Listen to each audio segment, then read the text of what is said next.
You see how big? At least I have enough, so I'm going to make sure that I leave some space up here just to have a proper trimming. So this one stays here, and then I'm going to make sure that I mark. I cut this to this point. I see that? I see this point? I cut it. So the next thing I'm going to do is to mark that this is where your stuff is cutting. So I've cut the lining, and then I'm going to make sure that I also mark here. So if you can ironing is very important. Let's see if you can iron. But if you're ironing, iron this together. But as well, you can just fold like this, and then you stitch. You don't need to really have that ironing.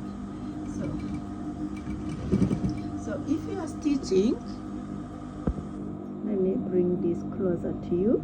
You need to make sure that you stitch 0.25.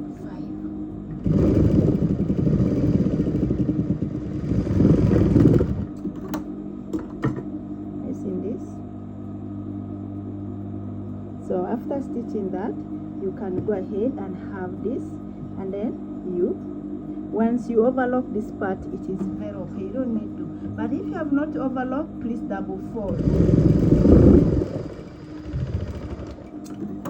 You see the importance of this cut, it gives it a beautiful finishing. Let me show you. So the next thing I'm going to do is I'm going to ensure that this part stays here where the chalk is. Don't forget. And I'm going to make sure that I pin. You can see my pins. I'm going to make sure that I pin, and then I'm going to ensure that this other part is where this chalk is as well. I pin. And then the next thing I am going to do is to run. Please start from locking here.